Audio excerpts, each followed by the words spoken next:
Hello, everyone. Welcome back to my channel, Conquer College Admissions. In this video, I wanted to talk about some of the frequently asked questions that I get regarding class selections. And again, this came to me while I was coaching one of our accepted club students, and she already had class selection questions for me for next year.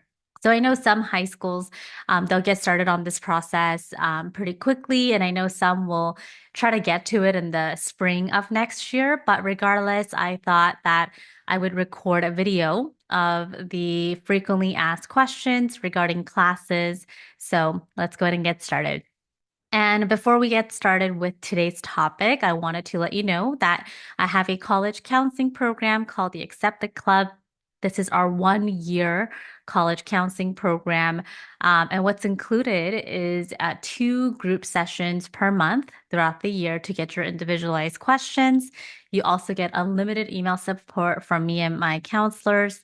And then you also get 8 one-on-one calls. And so you're getting a lot of individualized support, weekly check-ins. So if you want to learn more about our program, you can check it out at passionprep.com/accepted club. So let's go ahead and dive right in. I kind of changed up my setting a little bit, so I hope you like this. This is where I do all of my calls with my students. So I thought I could just do this for my YouTube video as well. So the first question that I get a lot for class selections is going to be your major. So a student could ask, well, if I want to major in psychology, but my school doesn't offer psychology during my 9, 10, or 11th year, and I know a lot of high schools will only allow seniors to take AP psychology. It's not always the case, but most of the high schools do that. And so if that's the case, then we have to follow your school's policy. Or you can also ask your guidance counselor, hey, I'm really looking towards majoring in psychology in college. I'd like to learn more about it. So you can take it your sophomore or junior year. So you can definitely make some of that exception. And I would ask, but if the school is adamant about not letting you take it, then we can definitely have you engage in psychology through dual enrollment classes or community colleges during summertime. So that's another strategy that we could definitely implement. So don't worry too much about that.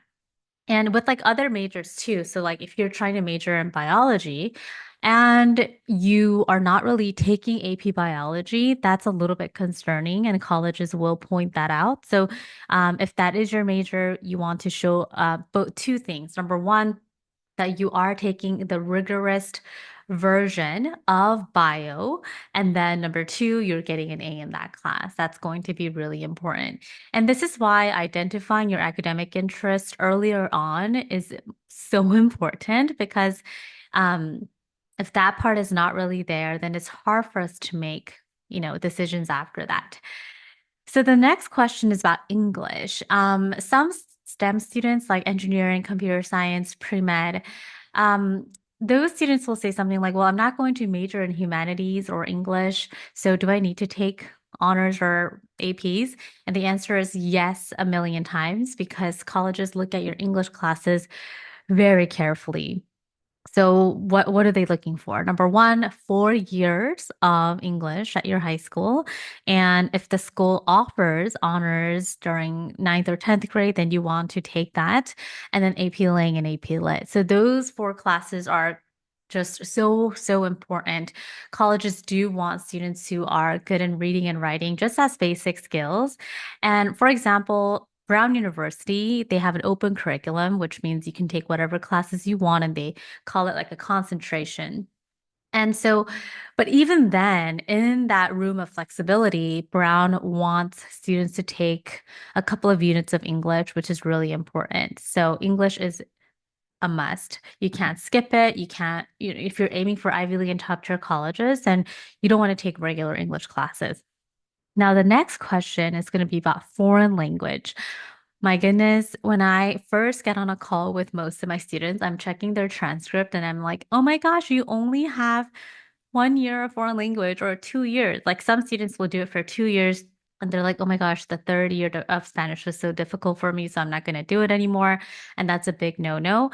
I did check almost all the Ivy League and top tier colleges data, and they want 4 years of foreign language. So that is quite important. I know it's frustrating, like if you're not going to major in that foreign language or you don't even really want to learn another language with all these rigorous classes in high school, you don't want to take it, right? It takes up a lot of time. I remember when I was in Spanish 3 and 4, it took up so much of my studying time that I was getting so frustrated. So honestly, I don't like these requirements, but this is what colleges are looking for right now.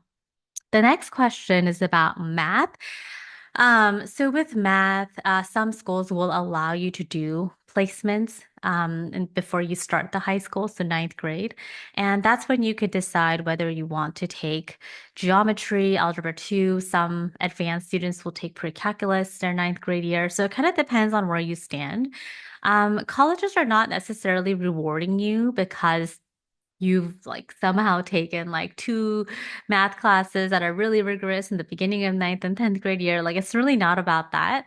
Again, just hitting all the 4 years that they really want from you. So for example, it can look like Algebra 2, ninth grade year, 10th grade year, you can take pre-calculus or AP pre-calculus, 11th grade, AP Calc AB, and then 12th grade could be AP Calc BC and AP Stats. So that is another way to look at it. And if you feel like you're not really a math person, and you want to go more into like political science or humanities or things like that, again, same thing would apply. They do want 4 years of math. So that's going to be quite crucial. Another question that I get, this is not really a frequently asked question, but with class selections, um, what if the school does not allow you to take honors and AP classes? That's an issue, right? Because you know how important it is for you to take rigorous classes. Colleges are looking at that more than ever. But if the school does not allow you to, then what can we do? A couple of solutions here. Number one is we can have you take some classes outside of school that only demonstrates your academic interest. So you don't need to take like all the rigorous classes that exist elsewhere. I do recommend some platforms to our students specifically, but that's another option. And then also to compensate the lack of rigor during summer break. So that's where I have my students take two college classes every summer that demonstrates their academic interest. It's great because you can demonstrate your intellectual curiosity, but rigor at the same time. And colleges do really appreciate when you take yourself out of your high school environment and go to a local community college and take classes because you wanted to learn more about XYZ. Right. So it's a very good look. We also implement that into their Y major supplemental essays. So that's another, it's actually a good strategy, to be honest. But and another thing to note is that colleges know what classes are offered at your high school, their policy. So if the school doesn't allow you to take certain honors or AP classes and they give you restrictions, colleges are not going to penalize you for that. So you don't need to worry about the things that you cannot control. If anything, the best tip is just to take a lot of rigorous and AP classes that your school offers, and within that capacity, try to get A's and A minuses and just do really, really well in those classes. And that would be my tip for you. Um, so I hope that you found the video to be helpful. If you have any individualized questions, we would love to support you inside our Accepted Club program. And I think we can like open up your transcript, take a look at what you've taken, and really get into the nitty-gritty of things. And so that option is definitely available at passionprep.com/accepted club. Thank you all for watching today's video, and I'll be back here with another one next week. Bye.